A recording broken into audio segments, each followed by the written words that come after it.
안녕하십니까. 고졸검정고시 사회 기본서 강의 김성태입니다. 이제 이어서요, 창업활동의 설계 이 부분을 좀 보도록 할게요. 창업이라고 하면 뭐 다들 이제 어떤 건지는 알고 계시죠, 그렇죠? 창업이라고 하는 거는 이제 그 회사를 만든다, 뭐 이렇게 생각하시면 될 것 같아요. 그래서 보면요, 창업활동에 대해서 이제 사전적인 의미는요, 반드시 무엇이 목적이냐면은 이윤 창출이 목적이에요.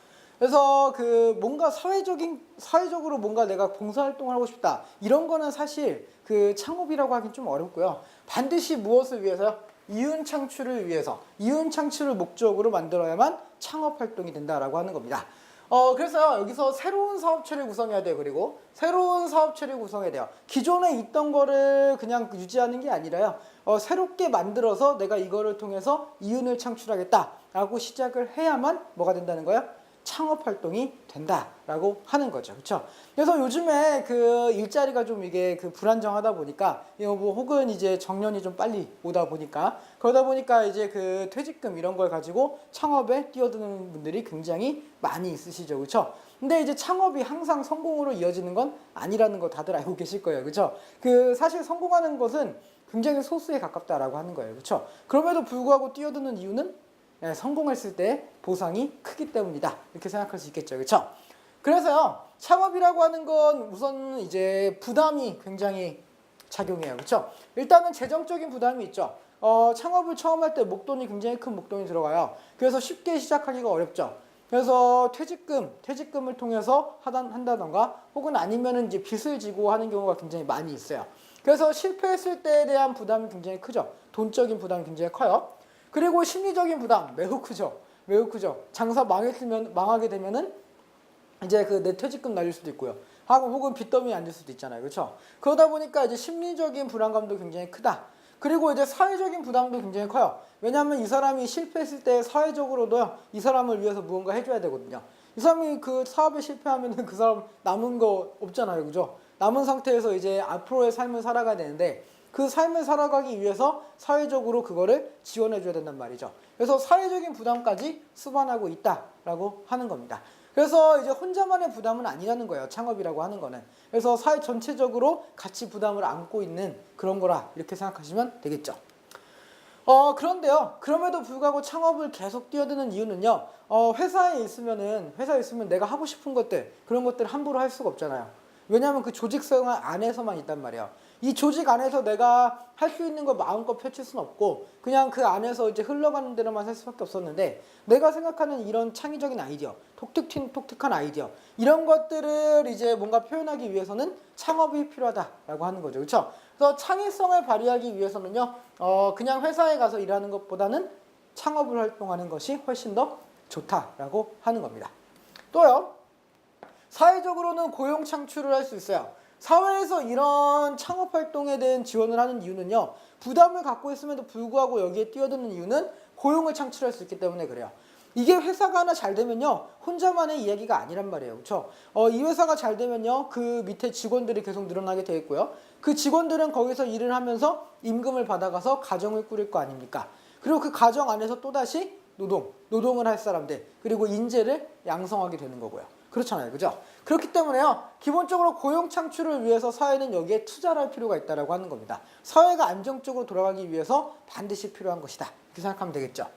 그리고 이제 사회 구성원들의 후생 증진이라고 되어 있는데요, 이 후생이라고 하는 거는 이제 평소의 생활하는데 조금 그 얼마나 잘 사는가, 얼마나 편안하게 사는가, 얼마나 걱정 없이 사는가, 이런 거라고 생각하면 될 것 같아요. 그래서 요거를 증진시켜준다라고 하는 건데요, 고용을 창출하고 그 사람들한테 임금을 주잖아요. 그 임금이 바로 이 후생 증진과 관련이 있다라고 하는 거죠. 그리고 창업 활동이 활발해서요, 일자리가 많아지면요, 사람들이 만약에 여기서 내가 그만두게 되더라도, 혹은 내가 여기 일을 이제 못하게 되더라도 다른 데서 일할 수 있겠구나라고 하는 그런 안정감이 생기는 거잖아요. 그렇죠? 그렇기 때문에 후생 증진에도 해당한다, 이렇게 이야기할 수 있다라고 하는 거죠. 그러면 이제 창업 시에는 어떤 걸 고려해야 될까? 그래서 실패하지 않기 위한 창업 어떻게 하면 될까라고 생각을 좀 해볼게요. 창업 시에 그러면은 여러분이 창업을 하려고 할 때, 그럴 때 어떤 걸 고려해야 되는가, 그런 것도 조금 알아보고 갈게요. 그래서 창업을 할 때는요, 우선은 창업 아이디어가 굉장히 중요합니다. 그래서 어떤 일을 창업할 것인가, 그리고 이것을 어떻게 생산할 것인가, 무엇을 생산할 것인가. 내가 뭔가 생산을 한 다음에 판매를 해야 되는 거잖아요. 그렇죠? 그래야 이윤이 창출이 되죠. 그래서 내가 이거를 무엇을 생산할 것이고, 그걸 생산할 때 어떻게 생산할 것이고, 그리고 그걸 생산한 다음에는 어떻게 판매할 것인가, 이런 것들이겠죠. 그렇죠? 뭐 저로 얘기한다면은 어떤 콘텐츠를 만들어낼 것인가, 그 콘텐츠를 어떻게 판매할 것인가, 이런 게 되겠죠. 그렇죠? 그래서 그런 것들이요. 그래서 이런 창업 동기, 이런 것들에 대한 구체적인 아이디어예요. 여기서 분명히 중요한 거는요, 구체적이어야 됩니다.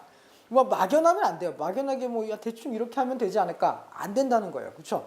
굉장히 구체적으로요, 이렇게 해서 단계적으로 밝아 나가서, 그러고 나서 어떻게 판매할 것인가까지 계획이 짜 있어야 된다라고 하는 겁니다. 쉽게 생각하고 뛰어들었다가요, 실패하는 경우 굉장히 많이 있어요. 그렇죠? 그렇기 때문에요, 이 구체적인 아이디어가 굉장히 중요하다라고 하는 겁니다.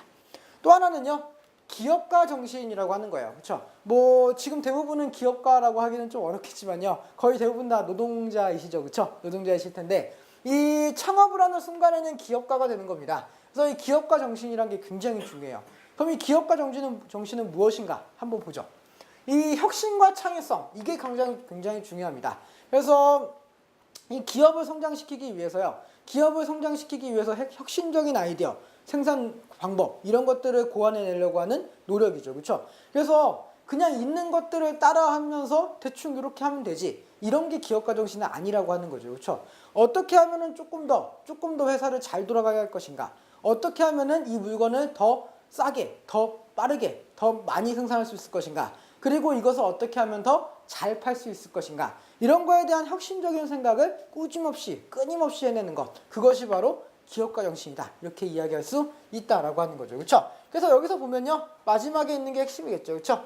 기업을 성장시키려는 무엇이라고요? 도전 정신입니다. 도전 정신. 그렇죠? 그래서 그 현실에 안주하면은 안 돼요. 현실에 안주하는 기업은요, 오래 가지 못합니다. 오래 가지 못해요. 그렇죠? 항상 혁신을 생각하고요, 항상 어떻게 하면 조금 더 나은 단계로 한 단계 더 나아갈 것인가를 고민해야 된다라고 하는 것이죠. 그렇죠? 그게 바로 기업가 정신입니다. 또 하나는요, 창업 자금입니다. 사실 제일 중요하죠. 그렇죠? 오히려 여러분한테는 가장 중요하게 생각되지 않을까라는 생각을 합니다. 창업 자금이 정말 중요해요. 돈이 있어야 일단 창업을 할 거 아니에요.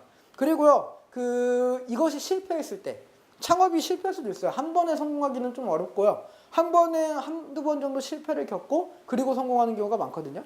근데 그럴 때요, 이 창업 자금을 어떻게 쓸 것인가가 굉장히 중요하다는 거죠. 일단 여기다 올인하고 실패하면 뭐 어떻게 되겠지, 이게 아니라는 거죠. 그렇죠? 그래서 일단 창업 자금을 마련하고요, 이 자금을 어떻게 쓸 것인가, 그리고 내가 이걸 실패했을 때 이거를 어떻게 할 것인가, 이런 것들까지 좀 고려를 해야 된다는 겁니다.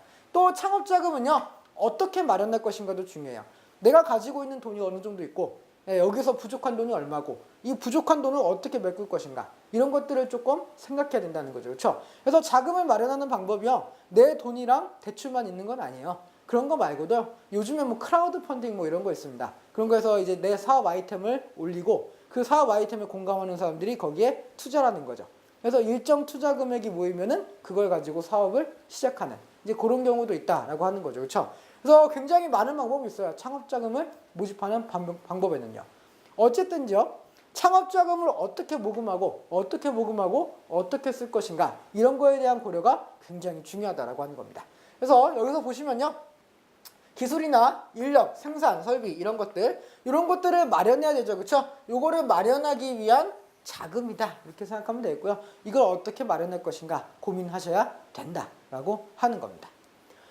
그런데요, 이 창업할 때요, 이거 말고도 좀 고려해야 될 게 있어요.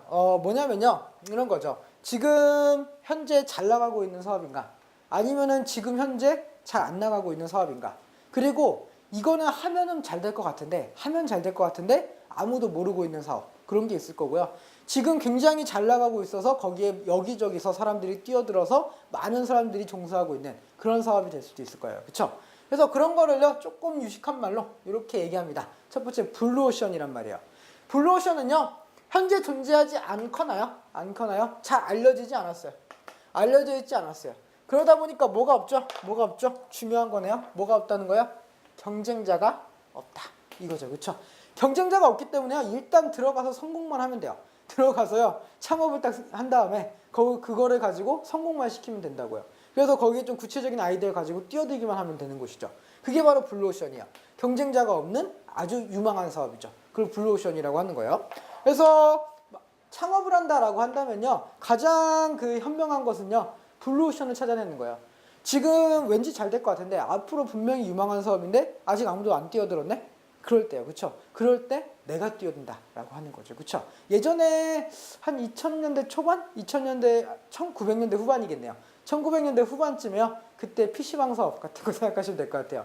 그때는 이제 뭐라고 하는 그 게임 있어요. 그쵸? 그 게임 있었는데 그 게임이 그때 처음 나왔거든요. 처음 나왔는데 그때 이제 PC방이 하나도 없었어요. PC방 하나도 없었는데 이제 그때 조금 그 창업 아이디어를 가지고 PC방을 만들어낸 사람들, 그런 사람들은 그때 당시에 빠르게 돈을 벌어갈 수 있었죠. 그렇죠? 그런 것들이요. 그리고 이제 레드오션이란 말. 이거는 이제 반대입니다. 블루오션과 반대예요. 어떤 거냐면요. 이미 굉장히 잘 알려져 있어요. 이미 아주 잘 알려져 있습니다.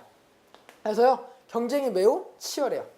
그래서 누군가를 밀어내야만 내가 성공할 수 있는 시장이라고 하는 거예요. 당연히 블루오션에 비해서 성공 가능성이 낮겠죠. 그렇죠? 우리나라는 근데요. 이상하게 레드오션에 많이 뛰어드는 편인 것 같아요. 그렇죠? 왜냐면은 창업 아이디어라든가 뭔가 창의적인 아이디어는 잘 떠오르지 않고 그럼에도 불구하고 창업은 하고 싶고 아마 그래서 레드오션이 많이 생기지 않나. 레드오션에 많이 뛰어들지 않나 이렇게 생각을 합니다. 최근에 생각하는 제 레드오션은요. 카페 사업 같아요. 카페. 예. 물론 아직까지도 카페 사업은 폐업 비율이 그렇게 높은 편은 아니라고 해요. 다른 사업에 비해서는. 그럼에도 불구하고 요즘에 너도 나도 커피 팔고 있죠. 그렇죠? 커피가 가장 이윤이 많이 남는다고 해서요. 그래서 뭐 동네에만 해도 커피집이 막 4개, 5개씩 있으니까요. 그렇잖아요? 네. 그래서 이 레드오션이라고 하고 있는 것은 이제 경쟁이 매우 치열한 시장이다라고 생각을 하면 되겠습니다. 그래서 제가 개인적으로 좀 권해드리고 싶은 거는요. 창업을 하시는 건 굉장히 좋은 겁니다. 창업을 하셔서 이제 앞으로의 그 미래 가능성을 보시는 거 굉장히 좋은 건데요. 가능하면 레드오션보다는 블루오션을 찾으시는 게 좀 더 좋지 않을까라고 생각을 합니다. 물론 쉬운 일은 아니겠지만요. 그렇죠? 네. 그래서요. 그럼 창업활동의 절차, 창업활동은 이제 어떤 순서대로 이루어지는가 이런 걸 조금만 보도록 할게요. 네. 우선은 사업 아이템을 잘 선정하셔야 됩니다. 이제 어떤 것을 사업할 것인가, 어떤 것을 판매할 것인가, 무엇을 생산할 것인가 이런 게 되겠죠, 그렇죠? 뭐 제가 종사하고 있는 학원업이라고 하죠, 그렇죠? 뭐 학원, 예, 학원, 예, 동영상 강의, 예, 동영상 강의, 뭐 이렇게 하시죠, 그렇죠? 이렇게 학원 동영상 강의 사업이다 이렇게 했어요, 그렇죠? 그리고 나서 그 다음에 타당성을 분석합니다. 네, 타당성을 분석해요. 이게 과연 가능할 것인가? 이 사업을 시작하는 게 옳은 것인가? 생각을 하는 거죠. 그렇죠? 일단 내 능력 생각해 봐야 되고. 그렇죠? 그리고 지금 현재 있는 시장. 우리 말고도 굉장히 많은 데 있잖아요. 막 이런 데 있고. 그렇죠? 굉장히 많이 있어요. 예. 그런데 이제 같이 경쟁을 해서 우리가 이길 수 있을 것인가? 이제 그런 것들에 대한 타당성을 분석해야 되죠. 그렇죠? 그리고 나서요. 계획서를 작성합니다. 계획서. 일단 자금이 얼마나 들 것이고, 실제로 판매는 언제부터 시작할 것이고, 런칭은 언제부터 할 것이고, 그리고 우리 목표는 얼마나 잡을 것이고, 그리고 판매 대상은 누구로 잡을 것이고, 이런 것도 있죠, 그렇죠? 이런 것들에 대한 계획을 구체적으로 작성합니다. 여기서 중요한 건 뭐죠? 구체적이요. 분명히 얘기했습니다. 구체적으로 하셔야 된다고요. 구체적인 이제 사업 계획이 필요합니다. 굉장히 구체적으로 해야 돼요. 그리고 나서 자금이 조달해야 돼요. 그렇죠? 자금 어떻게 조달할 것인가? 내 퇴직금? 퇴직금? 아닐 수도 있죠. 뭐 대출 이런 걸 수도 있고요. 예. 아까 얘기했다시피 투자를 받을 수도 있어요. 예. 투자. 그렇죠? 대출과 투자는 무슨 차이죠? 혹시 아시나요? 예, 이거 나중에 조금 이따 다다음 시간 그 정도 할 거예요. 그때쯤에. 대출하고 투자의 차이는요. 대출은 돈을 빌린 다음에 이자를 주는 행위고요. 나중에 돈을 갚아야 되는 거예요. 투자 같은 경우는요. 굳이 말하면 돈을 당장 갚거나 이럴 필요는 없어요. 다만 이거는 투자는 뭘 하냐면요. 수익이 났을 때 그거에 대한 분배를 하는 거죠. 내가 수익이 100만 원이 났으면요. 투자자들에게 10% 이런 식으로 배분하는 거예요. 그렇죠? 그게 투자입니다. 그래서 차이예요. 받는 게 좀 달라요. 대출은 이자를 받는 거고요. 투자는 그 배당금을 받는 거죠. 배당금을 받는 거고. 그렇죠? 그 차이가 좀 있고요. 그리고 나서 이제 사업장 임차 또는 구입. 일단은 사업장이 필요하니까 이거에 대해서 좀 빌리거나 혹은 그 건물을 구입할 수도 있어요. 그렇죠? 어떻든지 간에 일단 사업장을 마련해야 된다는 거죠. 그렇죠? 사업장 마련. 이렇게 생각하시면 됩니다. 그리고 나서요. 우리가 사업을 한다고 해서 사업자 등록을 하셔야 돼요. 사업자 등록은 신고만 하시면 됩니다. 예, 허가까지는 안 받으셔도 돼요. 허가까지는 안 받으셔도 되고 신고만 하시면 돼요. 물론 절차에 따라서요. 절차와 그 서류를 정확하게 맞추셔서요. 신고까지만 하시면 됩니다. 물론 가능한 곳에서요. 예. 사업장이요. 가능한 곳이 있고 가능하지 않은 곳이 있어요. 그런 곳을 잘 찾아서 사업자 등록을 하시고요. 그리고 나서 이제 그 기업 조직을 구성합니다. 누가 부장이고 누가 과장이고 뭐 이런 식으로 누가 팀장이고 누가 사원이고 그렇죠? 뭐 이런 것들이겠죠. 그렇죠? 그럼 기업을 조직하고요. 그래서 영업망 어떻게 이걸 판매할 것인가? 판매하기 위한 루트 이런 것들을 찾는 거죠. 그렇죠? 판매 루트라고 생각하시면 돼요. 영업망은. 예. 판매와 관련이 있다. 이렇게 해서 보시면 되겠고요. 그렇죠? 그리고 나서 뭐 하시면 돼요? 사업을 시작하시면 됩니다. 그렇죠? 이런 순서를 통해서요. 우리가 창업 활동을 하시면 된다. 이렇게 생각을 하시면 되겠죠. 그러면 이제 그 창업 활동 어떻게 그 과정이 중요한지 아시겠죠? 그렇죠? 어떤 과정으로 가게 되고 어떤 걸 고려해야 되고 이런 것들이 되겠죠. 그렇죠? 그래서 이런 거 조금 확인하시면 되겠습니다. 그런데요. 진짜 중요한 거는요. 창업보다는 이 다음인 것 같아요. 제 생각에는 그렇습니다. 이 다음은요. 근로자입니다. 예. 근로자와 근로조건과 근로자의 권리죠. 그렇죠? 그래서 근로조건과 근로자의 권리인데요. 왜 이게 더 중요하다고 했을까요, 제가? 여러분의 문제 아니겠습니까? 그렇죠? 여러분은 거의 대부분은 노동자니까요. 그렇죠? 대부분은 노동을 하는 노동자이기 때문에요. 내가 어떤 권리를 가지고 있고 내가 무엇을 챙길 수 있는가 이런 것들을 조금 생각하시면서 일하시면 더 좋을 것 같아요. 그렇죠? 그래서 이제 하나씩 좀 보도록 하겠습니다. 일단은 노사관계라고 하는 건데요. 노사관계는 이제 어떤 의미일까요? 노사관계 일단 좁은 의미로는요. 임금을 받는 근로자입니다. 여러분이죠. 그렇죠? 여러분. 대부분의 여러분. 그렇죠? 근로자. 그리고 임금을 지급하는 사용자. 그죠? 사용자. 그래서 여기서 말하는 근로자는 이렇게 얘기하기도 합니다. 노동자 이렇게 얘기하기도 하고요. 예. 사용자는 뭐라고도 얘기하냐면요. 자본가 이렇게도 얘기합니다. 자본가. 예. 자본가 이렇게 얘기하기도 해요. 그래서 기업을 가지고 있는 사장과 여러분의 관계죠. 그렇죠? 사장과 노동자의 관계. 그래서 이 회사의 주인과 나의 관계 이렇게 생각하시면 될 것 같아요. 그래서 근로자와 사용자 이렇게 보시면 되겠고요. 근로자는 뭘 받죠? 임금을 지급받는 거고요. 그렇죠? 임금을 가지고 주고 받는 관계죠. 그렇죠? 임금을 주는 쪽이 사용자, 임금을 받는 쪽이 근로자. 이 두 사람의 관계가 노사관계다. 이렇게 이야기를 하는 겁니다. 그런데요. 조금 넓은 의미로 사용하기도 해요. 넓은 의미로 사용하게 될 때는요. 사용자랑요. 예. 그리고 노동조합의 관계입니다. 노동조합의 관계. 노동조합은 뭐죠? 노동조합은? 이렇게 생각을 해볼게요. 사용자, 즉 자본과 노동자의 1대1 관계라고 생각을 해볼게요. 누가 유리하죠? 100% 자본가가 유리합니다. 100% 자본가가 유리해요. 노동자들은요, 약자예요. 사회적인 약자란 말이죠. 그래서 노동자들이 자기들이 사회적 약자이기 때문에 혼자서 싸우지 못한다는 거 알아요. 알았어요. 그래서 어떻게 하는 거예요? 뭉칩니다. 개개인이 뭉쳐요. 뭉쳐서 하나의 단체를 만드는데요. 그게 바로 뭐가 되는 거예요? 노동조합입니다. 그게 바로 노동조합이 되는 거예요. 그래서 노동자들의 집단이라 이렇게 생각하면 되겠죠. 그렇죠? 그래서 이 둘의 관계. 그리고 사용자, 그리고 근로자, 사용자, 근로자. 자본과 노동자의 관계, 사장과 노동자의 관계죠. 그렇죠? 사장과 노동자의 관계에서 누가 끼어드는 거예요? 정부가 끼어드는 거죠. 그렇죠? 정부가 끼어들어서요. 이 사회의 관계를 조정을 해줘요. 그렇죠? 그래서 사용자, 근로자, 정부 이 3자 간의 관계까지 우리는 노사관계다. 이렇게 부른다라고 하는 겁니다. 그래서 이것까지 포함하는 넓은 개념도 우리가 이해해 두셨으면 좋겠어요. 옛날에는요. 100% 사용자와 근로자의 관계였어요. 옛날에는. 근데 최근에는 정부가 여기에 들어가서요. 정부가 이 사회를 조율하는 과정이 굉장히 중요해졌습니다. 그렇죠? 정부가 어느 쪽 편을 드는가가요. 지금 여러분의 생활에 굉장히 큰 그 역할을 해요. 정부가 근로자 편에 서면요. 근로자들이 조금 더 살기 좋아지는 거고요.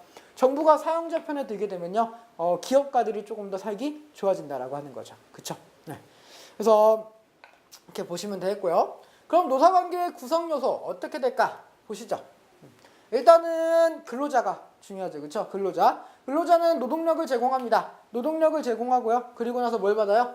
임금을 받는 사람들이죠. 그렇죠? 그래서 임금을 얼마나 받는가, 내가 월급을 얼마나 받는가, 이런 거에 굉장히 민감한 사람들입니다. 그리고요. 사용자죠. 그렇죠? 사용자 같은 경우는요. 노동력을 구매하는 입장이에요. 그래서 노동자들을 이용해서 일단 사업장을 돌리고, 그리고 그 노동자들의 노고를 취하기 위해서 뭘 주는 거예요? 임금을 주는 거죠. 그렇죠? 그래서 임금을 지급하는 입장입니다. 그렇죠? 그래서 두 사람이야말로 노사 관계의 핵심이 되겠죠. 핵심이 되겠죠. 그렇죠? 근데 여기에 누가 낀다고요? 정부가 낀다고요. 그렇죠? 정부가 끼어서요. 이 근로자와 사용자 간에서는 당연히 사용자가 유리할 수밖에 없다 그랬어요. 그래서 사용자가 항상 갑입니다. 갑이고 근로자가 항상 을이기 때문에요. 이 사이에서 균형을 맞춰줄 사람이 필요하고요. 그 균형을 누가 맞춰주는 거예요? 정부가 맞춰줍니다. 정부가 맞춰줘요. 그래서 노사관계를 규율하는 법, 그리고 제도, 이런 것들을 운용한다라고 하는 거죠. 그렇죠? 그래서 법과 제도 대표적으로 어떤 걸까요? 뭐 노동법이겠죠. 노동법. 노동법 같은 거겠죠. 그렇죠? 뭐 근로기준법, 이 안에 있는 뭐 근로기준법, 이런 거 되겠어요. 그렇죠? 근로기준법과 관련해서 뭐 어떤 거 나올까요? 뭐 최저임금? 네, 최저임금 같은 게 나올 수도 있고요. 네. 뭐 최저임금 이런 거 나올 수 있고요. 그리고 또 뭐가 나올 수 있을까요? 최저임금 말고요. 그 노동시간, 노동시간, 법정 노동시간이라고 하겠죠. 그렇죠? 노동시간. 이런 것들에 대한 규정, 이런 것들을 이제 누가 만드는 거예요? 정부가 만드는 거예요. 그래서 근로시간을 초과하는 근무를 시켰다. 처벌하는 거고요. 그 최저임금 이하의 임금을 줬다. 처벌하는 겁니다. 그렇죠? 그래서 그런 처벌 규정 같은 게 있어야만 누가 지킨다는 거예요? 사용자가 지킨다는 거죠. 그렇죠? 사용자가 근로자와의 관계에서 지킬 거는 지켜야 되는데 그 지키기 위해서 정부의 법이 필요하다라고 하는 겁니다. 그래서요. 그런데 그럼에도 불구하고 근로자와 사용자는 끝까지 대립할 수밖에 없습니다. 아마 제가 생각하기에는 평생에 걸쳐서 대립할 거예요. 평생에 걸쳐서 근로자와 노동자는요. 평생에 걸쳐서 대립할 겁니다. 왜 그러냐면요. 이 둘은요. 근로자와 사용자는 그 서로 보는 입장이 달라요. 가지고 있는 입장이 다르기 때문에 그렇죠. 그래서 이 둘 간의 대립을 우리는 노사 대립 이렇게 부릅니다. 그렇죠? 그래서 노사 대립, 노사 분규 이렇게 부르기도 해요. 뭐가 됐든지 간에요. 노사 간의 대립이 발생하는데 이거 왜 발생하는가 이거죠. 그렇죠? 왜 발생할까요? 일단은 근로자와 사용자 간의 이해관계의 상충이죠. 그렇죠? 이해관계의 상충. 네. 뭐냐면요. 일단 근로자는요. 일을 한 다음에요. 내가 일한 노동력에 대해서 높게 평가합니다. 당연히 그렇겠죠. 그렇죠? 그래서 이거보다 또 많은 임금, 더 많은 월급을 받으려고 해요. 그렇죠? 조금 더 많은 월급을 받기 위해서 근로자는 노력을 한다는 거죠. 그렇죠? 사용자는 어떨까요? 사용자는 기업가라 그랬죠. 그렇죠? 제가 아까 얘기했죠. 기업가들은 무엇을 창출하기 위해서 일한다고요? 이윤을 창출하기 위해서요.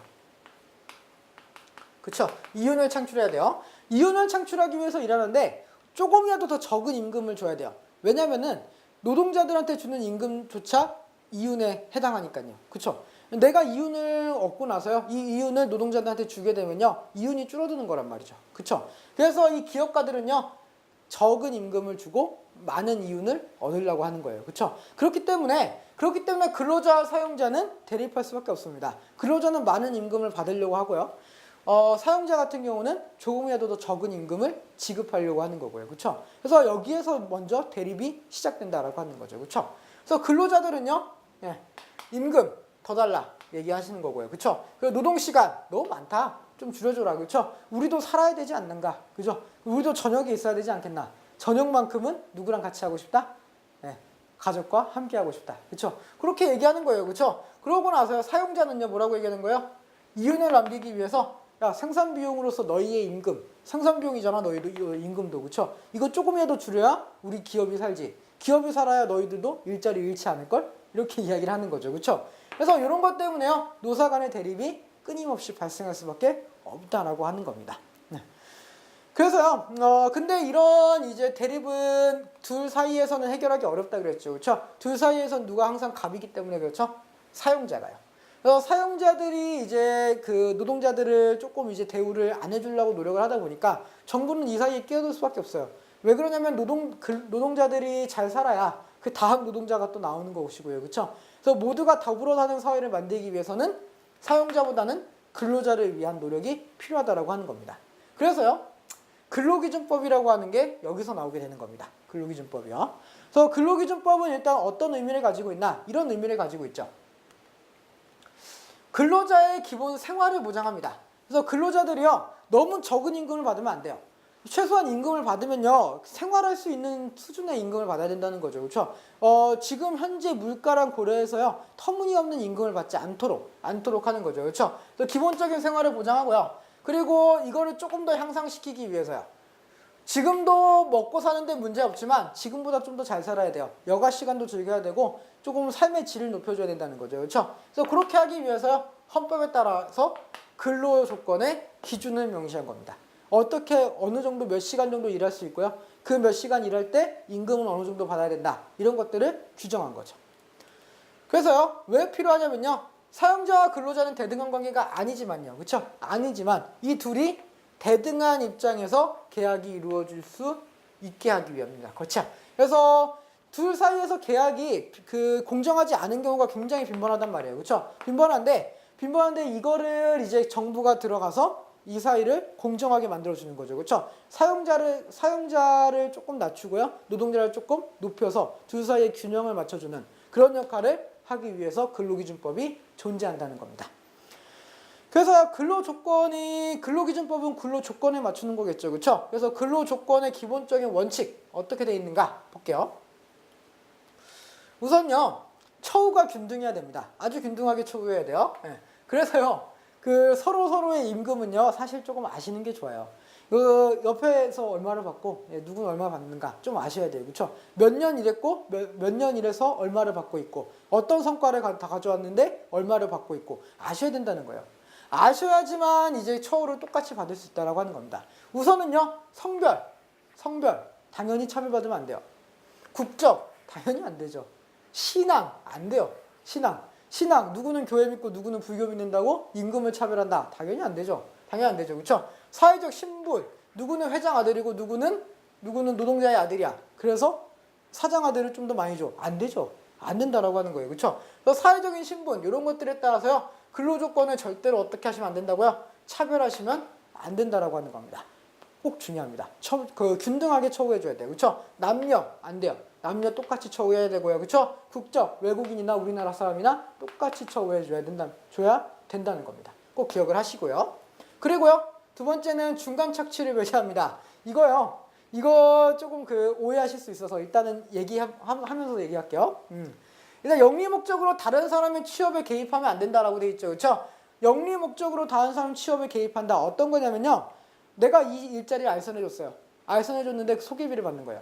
소개 받는 거죠. 그렇죠? 야, 내가 이 일자리 소개해 줄 테니까 소개시켜주는 대신에 너 얼마 나한테 줘. 이런 식으로. 그렇죠? 혹은 너 하루에 일당 한 10만 원 받을 수 있거든? 근데 내가 소개시켜줬으니까 10만 원에서 한 2만 원 정도 떼서 나한테 줘. 이런 식으로 하는 거예요. 그렇죠? 그런 식으로 하는 거는 불법입니다. 불법이에요. 절대 하면 안 돼요. 그래서 중간인으로서 이익을 취득할 수 없습니다. 원칙상 그래요. 근데요. 이렇게 얘기하시면 꼭 이렇게 물어보시는 분들이 있어요. 직업 소개서 있지 않습니까? 이렇게 물어보시는 분이 있거든요. 그런 경우는요. 두 가지 경우예요. 하나는 법적으로 허가받는 사업장이 있어요. 법적으로 허가받는 사업장에서 가능해요. 그리고 그것도 조건이 있습니다. 뭐 어느 정도 조건을 가지고 거기 사업장을 차리는 경우, 그런 경우에는 가능해요. 너무 많은 정도를 가져가지만 않으면요, 뭐 50% 가져가고 막 이러지만 않으면 가능합니다. 일단 가능해요. 그리고 어떤 경우 가능하냐면요, 영리 목적이 아닌 경우요. 영리 목적이 아니라 그냥 소개시켜주는 경우, 그런 경우는 가능해요. 알겠죠? 그래서 그 두 가지 경우가 아니라면요, 불법입니다. 불법이요. 중간 착취 하시면 안 돼요. 그리고요, 강제 근로 당연히 안 되죠. 강제로 근로하시는 게 어디 있어요, 그죠? 나는 일하기 싫은데 강제로 너 해, 이렇게 얘기할 수 없다는 거예요, 그렇죠? 그래서 언제든지 이 일이 마음에 안 들어요. 그러면은 때려칠 수 있어요. 꼭 기억하셔야 됩니다. 그리고요, 당연히 폭행하면 안 되죠, 그렇죠? 폭행은 뭐 일하면서 폭행도 당연히 안 되고요, 그죠? 일하면서 폭행도 당연히 안 되고 평상시에도 폭행은 당연히 안 되죠, 그렇죠? 일하면서 채찍 맞으면서 일할 수 없잖아요, 그죠? 노예도 아니고, 그죠? 그래서 그런 것들 당연히 금지입니다. 금지고요. 그리고요, 국민권 행사의 보장이다 라고 되어 있는데 이거 조금 어려운 말이네요. 그쵸? 그래서 이거 어떤 거냐면요. 만약에 그 근로자가요. 선거를 하려고 하는데 그 선거할 시간이 없게 일시키면 안 돼요. 선거는요, 이 사람의 그 기본권이거든요. 기본권을 침해하면서 일을 시킬 수 없단 말이죠. 그쵸? 기본권이 가장 중요해요. 인간한테는요, 모든 걸 다 떠나서 기본권이 가장 중요하거든요. 근데 이 선거권은 기본권의 가장 중요한 것 중 하나잖아요. 그쵸? 그래서 선거권을 행사할 때, 즉 투표하러 갈 때, 투표를 못하게 일을 시키면 안 돼요. 예, 투표가 뭐 6시부터 해갖고 오후 6시까지인데, 이 사이에 6시에 출근해서 6시에 퇴근하게 만들고, 밖으로 나가지도 마라. 안 됩니다. 절대 안 돼요. 절대 안 돼요. 꼭 투표 같은 거 할 수 있게 해주셔야 됩니다. 또요, 여기서 보면은 공적 직무를 집행하기 위한 시간이라고 되어 있죠. 그렇죠? 요 시간은 노동자들한테 할애를 해줘야 되는데요. 어떤 거냐면요. 예비군입니다. 예비군이에요. 예비군. 네. 그래서 예비군 훈련 같은 거 받을 때요. 예비군 훈련 같은 거 받을 때 그거 거부하시잖아요. 그럼 사업장에 벌금 나와요. 네.